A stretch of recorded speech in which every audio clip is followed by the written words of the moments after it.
The Duchess of Thorngate entered the ballroom precisely at 10 o'clock, when the revelry was at its crest.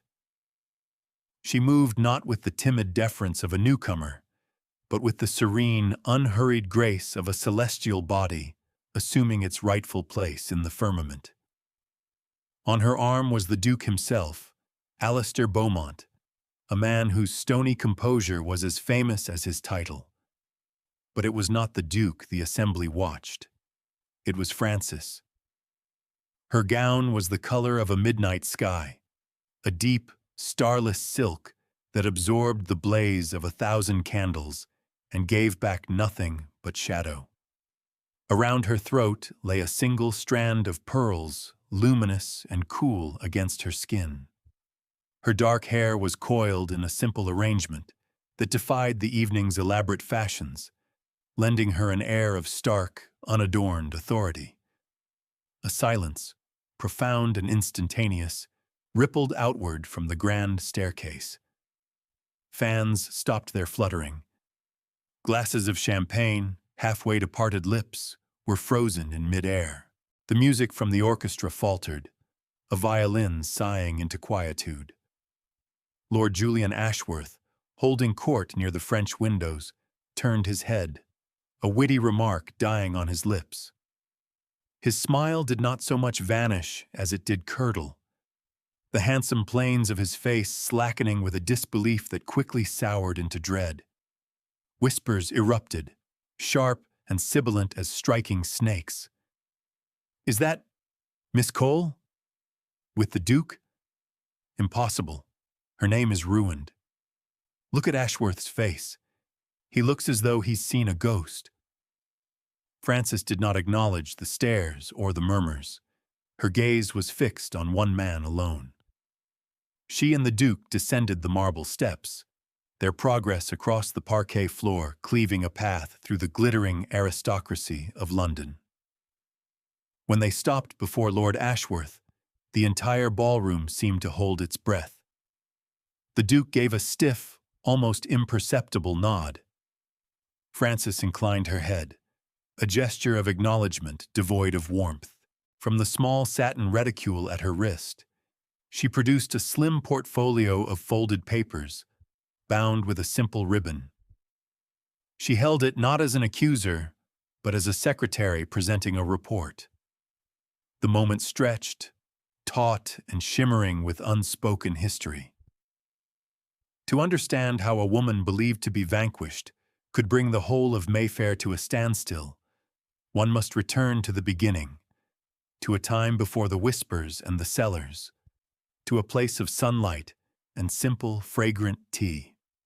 Subscribe for more stories of quiet vindication, and do let us know where in the world you're watching from. The golden time, as Frances later thought of it, smelled of beeswax, damp earth, and her mother's lemon verbena soap. It was a life lived within the gentle confines of Cole Manor, a modest but well-managed estate in the heart of Devonshire. Her father, a country gentleman of sound sense and quiet affections, had treated her not as a decorative object, but as an apprentice. From the age of 12, she had sat beside him in his study, the scent of old paper and leather her constant companion, learning the rhythms of the land. She knew how to read a ledger, how to gauge the health of a tenant's crop from a single glance, and how to balance the household accounts to the last farthing. Her competence was a quiet, sturdy thing, like the ancient oaks that lined their drive. Her happiness was just as simple and profound. It was the warmth of a fresh scone slathered with clotted cream, the shared laughter with her father over a column of figures that finely balanced, the comfort of a worn armchair by the fire as rain lashed against the window panes. Into this ordered world came Lord Julian Ashworth. He was dazzling, a visitor from London with a smile that promised excitement and a wit that charmed the county. He spoke of art and politics, of grand parties and continental travel, painting a picture of a life so vibrant it made Devonshire's green hills seem muted and provincial. He courted Frances with a breathless intensity that swept her and her parents off their feet. He praised her quiet intelligence, calling it a refreshing spring in the desert of simpering society belles. He admired her knowledge of the estate, though he listened with a distracted air, his eyes already looking towards a grander horizon. The engagement was announced at the local summer fete.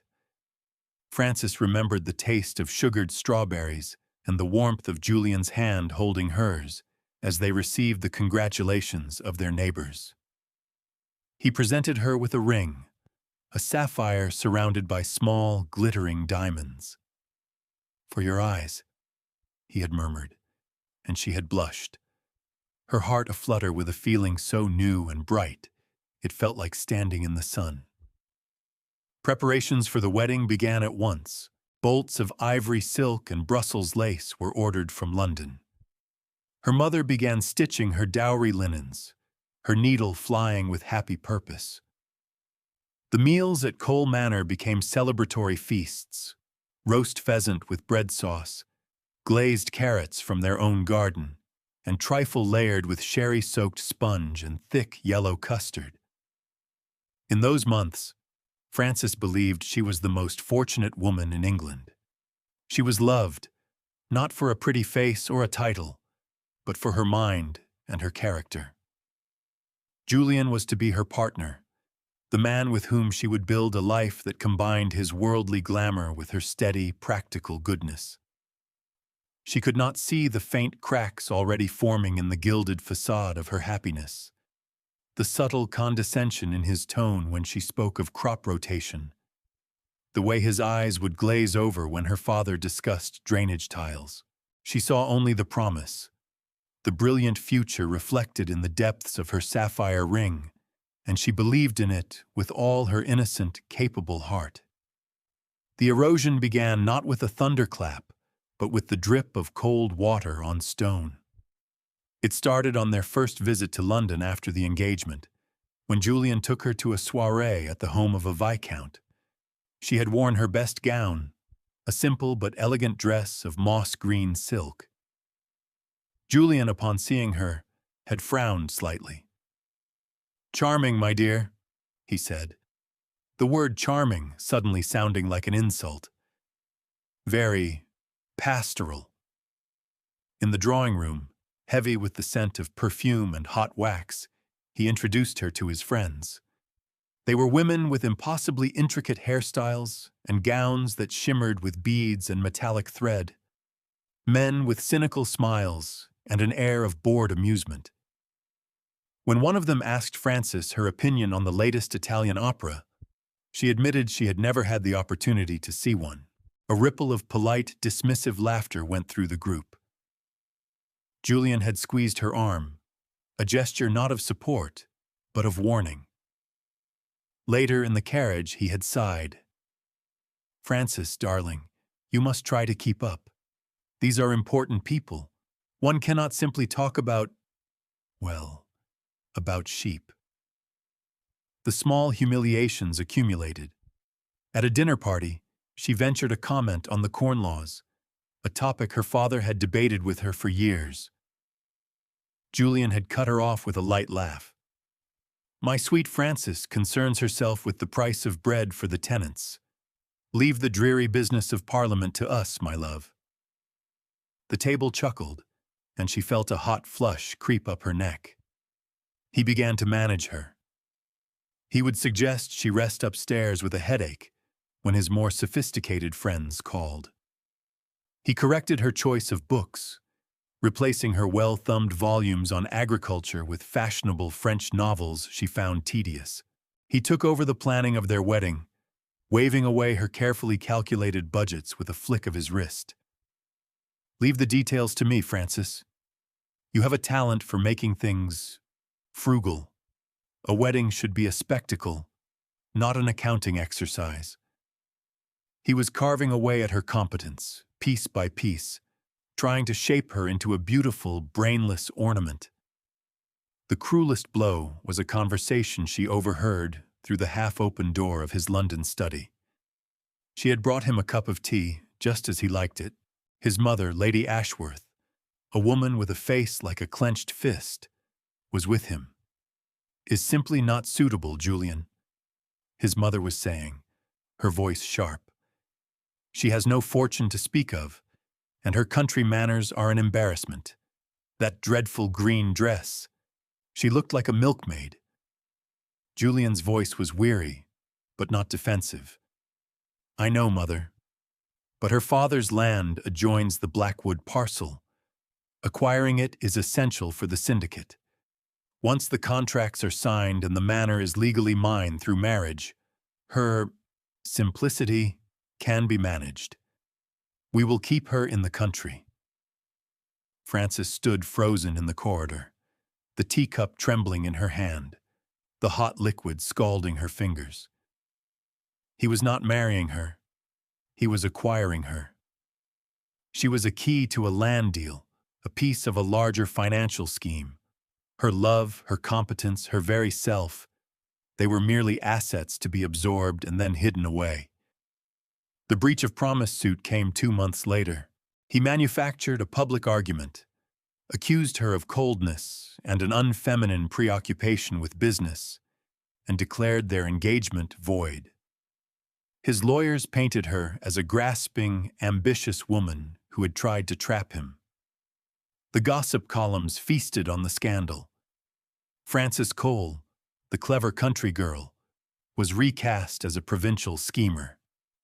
Her name was ruined, her heart was broken, and the golden world of Cole Manor was shattered forever.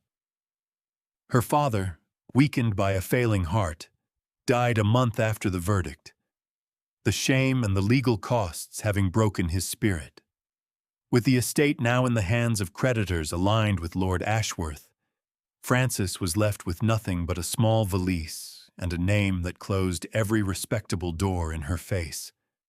It was her mother's former lady's maid, now the aging housekeeper at the Duke of Thorngate's London residence, who offered a desperate sanctuary.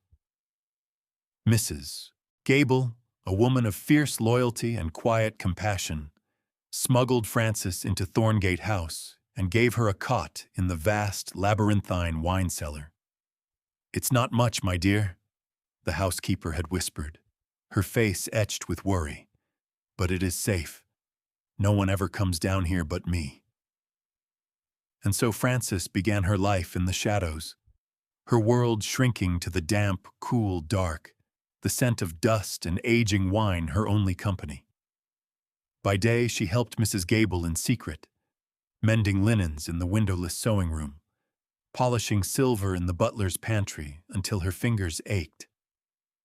It was in this subterranean existence, surrounded by the quiet, efficient machinery of a great house, that she began to piece together the true nature of Julian's betrayal. The Duke's household discarded vast quantities of paper. Old newspapers used to light fires, invitations, drafts of letters. Frances, tasked with sorting the kindling, began to read. In the financial pages, she saw mentions of a new railway syndicate, one whose proposed route ran directly through the Blackwood parcel and her own family's land. The list of primary investors included a name that made her breath catch: Lord Julian Ashworth.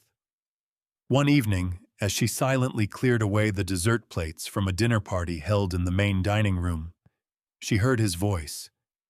He was a guest of the Duke. She froze behind a decorative screen, her heart pounding against her ribs. He was speaking to another man, a portly baronet with a wheezing laugh. "The final land deeds were signed this morning," Julian said, his voice smooth with satisfaction.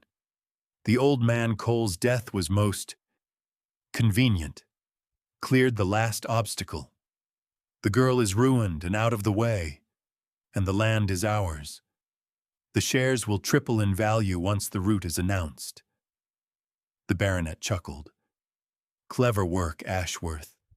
Using a marriage contract to secure the property and then a lawsuit to dispose of the bride.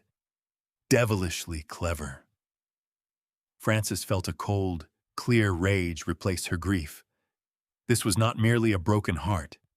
It was a conspiracy of theft and fraud, built upon the destruction of her family. Her father hadn't just died of shame, he had been swindled. The lawsuit wasn't just a humiliation, it was a tool to silence her and seize their legacy. That night, in the cold of the cellar, she made a vow. She would not remain a ghost. She would find a way to bring the truth into the light. Her battlefield would not be a courtroom, which had already failed her, but a place where reputation was made and unmade in a single evening, the drawing rooms and ballrooms of Mayfair. Her counterattack began not with a declaration of war, but with a pot of tea. The Duke of Thorngate, Alistair Beaumont, was a man of unyielding habit and precision. He was a recluse by society's standards, a widower who preferred the company of his ledgers and architectural drawings to the frivolity of balls. He valued order, silence, and competence above all else, and every afternoon at 4 o'clock, he took tea in his study. For weeks, Frances had watched the tea trays being prepared. The brew was often stewed, the milk cold, the presentation careless. It was a small thing, but in a house that ran on detail, it was a flaw. One afternoon, seeing Mrs. Gable overwhelmed with other duties, Frances spoke up. "Let me, Mrs. Gable," she said quietly. "I know how." She chose the leaves herself, a rare single estate Darjeeling she'd found in a forgotten canister. She warmed the pot, measured the leaves with the precision of an apothecary, and infused them for exactly 3 minutes. She arranged the tray with a minimalist's eye. The heavy silver pot, a single porcelain cup, a small pitcher of warmed milk, and 2 perfect paper-thin lemon slices. When the butler presented the tray, the Duke looked up from his papers, his brow furrowed. He poured a cup, sipped, and then paused.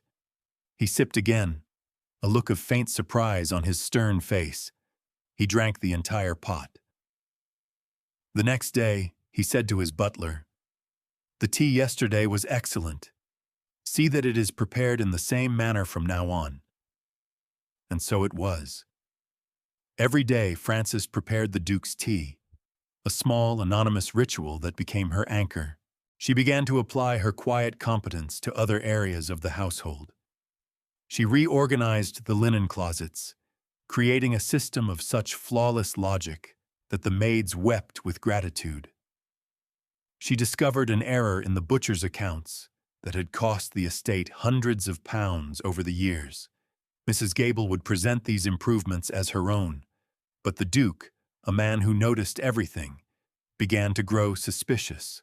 The household was running with a new, silent efficiency that felt different from Mrs. Gable's familiar methods. The final clue was the tea. "Gable," he said one afternoon, holding the empty teapot. "You have been my housekeeper for 20 years. You have never made tea like this. Who is making my tea?"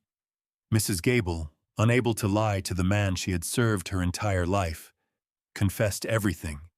The Duke listened without interruption, his expression unreadable. When she finished, he said only 2 words. "Bring her." Frances was summoned from the cellar, her hands still smudged with silver polish, her simple gray dress a stark contrast to the opulent study. She stood before him, her back straight, her gaze steady, expecting dismissal. The Duke studied her for a long moment. "You are Frances Cole," he stated. It was not a question. "Yes, Your Grace. Lord Ashworth ruined you. He ruined my family, Your Grace. My name was merely collateral damage." The Duke nodded slowly. He saw no tears, no pleading, only a profound and resilient dignity. He saw the same meticulous intelligence in her that he valued in himself. "Tell me everything," he commanded. And so she did. For over an hour, she laid out the details of Ashworth's land syndicate, the forged signatures she suspected, the way he had manipulated her and her father. She spoke calmly, presenting the facts as if she were reading from one of her father's ledgers. When she was finished, the Duke rose and walked to the window, looking out over the private garden. "You require evidence," he said, his back to her. "Documents, witness testimony. Ashworth and his associates are careless. They believe themselves untouchable." He turned back to face her. "You will no longer sleep in my cellar, Miss Cole. You will have a room in the East Wing. You will have access to my library and my solicitors. We will build your case. And then," he said, a glint of something akin to battle light in his gray eyes, "we will choose our moment, and you will have your justice." The night of the Duke's annual autumn ball arrived cloaked in a fine, chilling mist. While the rest of the house hummed with the frantic energy of last-minute preparations, Frances sat before the vanity in her new rooms, a portrait of unnerving calm. Laid out on the bed was the gown the Duke had commissioned for her from the most exclusive modiste in Paris. It was a column of midnight silk, severe and magnificent. It was not the dress of an ingenue, but of a queen. She coiled her own hair, eschewing the elaborate curls and jewels favored by the ton. Her only adornment was the single strand of pearls the Duke had given her that morning. They had belonged to his mother. "A woman of great character and little patience for fools," he had said, his voice gruff. "She would have liked you." As she fastened the clasp, she met her own eyes in the mirror. The frightened, grieving girl was gone. In her place was a woman forged in the cold fires of betrayal and tempered by a quiet, unshakable resolve. Downstairs, she found the Duke waiting at the foot of the grand staircase. He too was dressed with stark simplicity in black evening clothes. He carried a small, locked document case of Moroccan leather. He did not offer platitudes or reassurances. He simply looked at her, his gaze holding a deep and abiding respect. "The guests have arrived," he said. "Lord Ashworth among them. Are you ready, Miss Cole?" She placed her hand on the cool leather of the case. "I am, Your Grace." Meanwhile, Lord Julian Ashworth was accepting a glass of champagne, his mood expansive. His land syndicate was a triumph. His engagement to a vapid but enormously wealthy heiress was to be announced that very evening, and his social standing was unassailable. He saw the ball as his coronation. The Duke's presence lent legitimacy to his ventures, and tonight, all of London society was here to witness his ascent. He laughed at a joke, his teeth white against his tanned skin, completely oblivious to the reckoning that was about to walk down the marble stairs. He had long since forgotten the girl from Devonshire. To him, she was a footnote, a minor inconvenience that had been tidily erased. He had dismissed her, diminished her, and destroyed her. It never occurred to him that in doing so, he had also armed her. For the people who diminish you are always the last to see your power, and the first to be destroyed by it. They entered the ballroom at the stroke of 10. The Duke had orchestrated their arrival with the precision of a military campaign. As Frances appeared on his arm at the top of the stairs, a hush fell over the 300 guests. The sight was so improbable, so utterly contrary to the established social order, that for a moment, the collective mind of the aristocracy simply refused to process it. Then came the whispers, a wave of shock and speculation that washed across the room. Frances ignored it all. She descended the stairs with a slow, deliberate grace, her eyes fixed on Julian Ashworth. He stood frozen, his champagne glass held aloft, his face a mask of stunned horror. The Duke led her directly to him, the crowd parting before them like the Red Sea They stopped. The entire room was silent, watching. "Ashworth," the Duke said, his voice carrying with cold clarity in the sudden stillness. "Miss Cole has a matter of business to discuss with you." Frances met Julian's panicked gaze.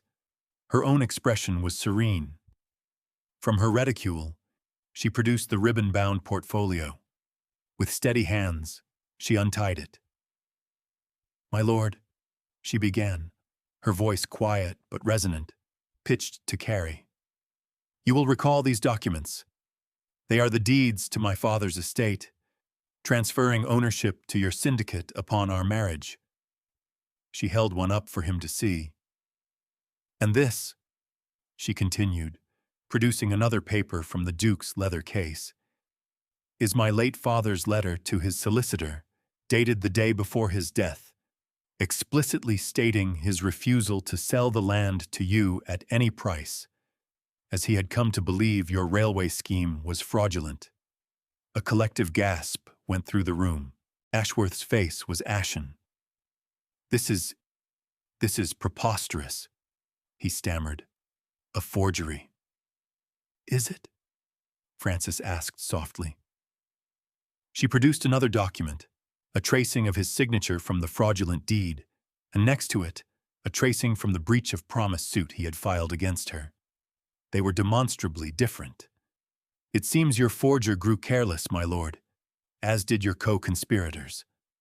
At this, she turned her gaze upon the portly baronet and two other gentlemen standing nearby, who began to shrink back into the crowd.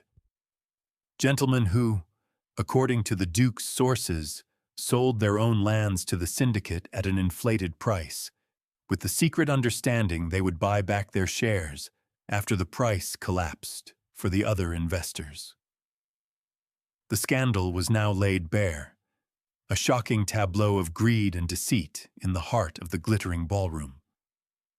Ashworth looked wildly around for support, but found only cold, accusing stares.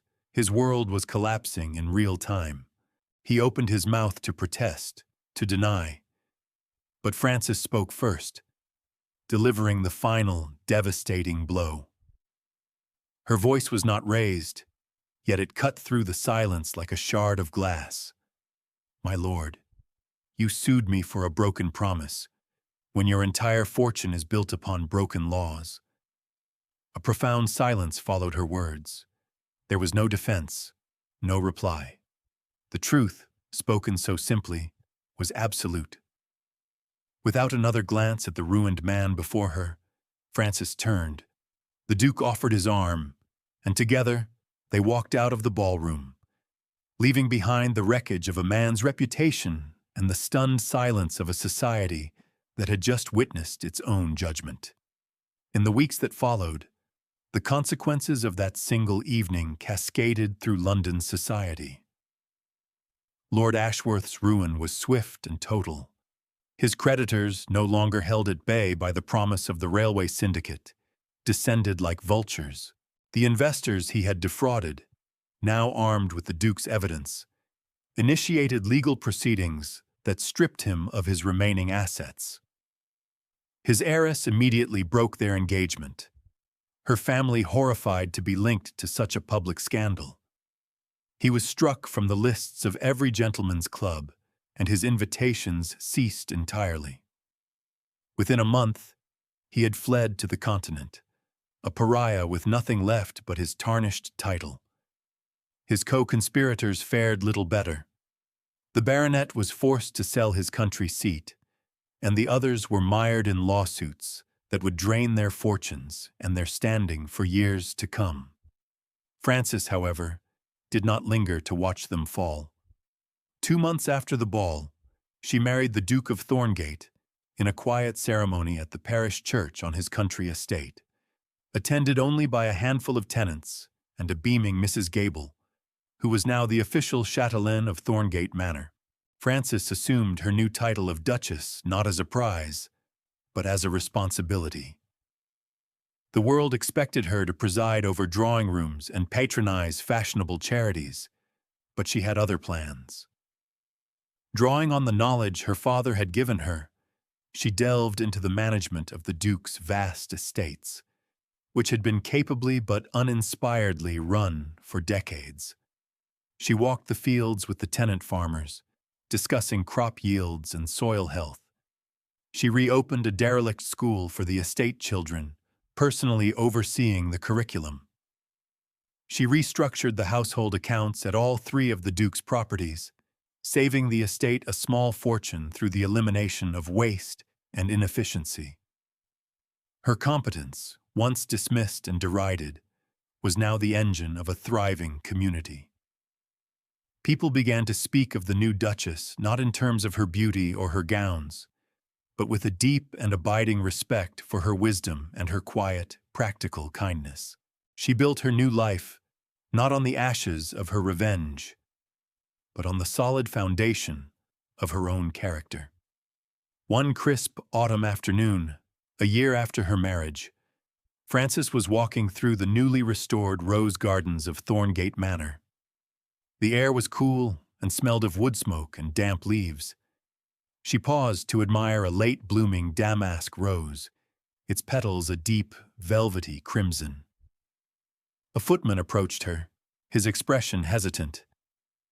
"Your Grace," he said, bowing. "There is a man at the gate, a Mr. Ashworth. He begs a word with you." Frances felt no shock, no anger, only a distant, quiet pity. She nodded. "I will see him at the gate." She walked the length of the long gravel drive, her footsteps the only sound in the afternoon stillness. Julian Ashworth stood outside the wrought iron gates, his hands resting on the cold bars. He was no longer the dazzling figure she remembered. His coat was worn at the cuffs, his boots were muddy, and the arrogant confidence in his eyes had been replaced by a hollow, haunted desperation. He had no carriage, no servant. He had come on foot. "Frances," he began, his voice raspy, "Your Grace, I came to ask for your forgiveness." She looked at him, at the man who had tried to erase her, and saw only a stranger. She felt nothing for him, not hatred, not love, not even the memory of pain. He was simply a figure from a past that no longer belonged to her. "There is nothing to forgive, my lord," she said, her voice calm and even. "Your actions have their own consequences. I have mine." She did not open the gate. She simply gave him a final, dismissive nod, turned, and walked back toward the great stone house, leaving him standing outside in the fading light. For titles may open gates, but once trust is broken, even a duke may stand outside forever. Thank you for joining us for this story of vindication. Do you believe he deserved a second chance? Let us know your thoughts in the comments, and please tell us where you're watching from in the world. We will return soon with another story. Pride may wear diamonds, but character wears forever.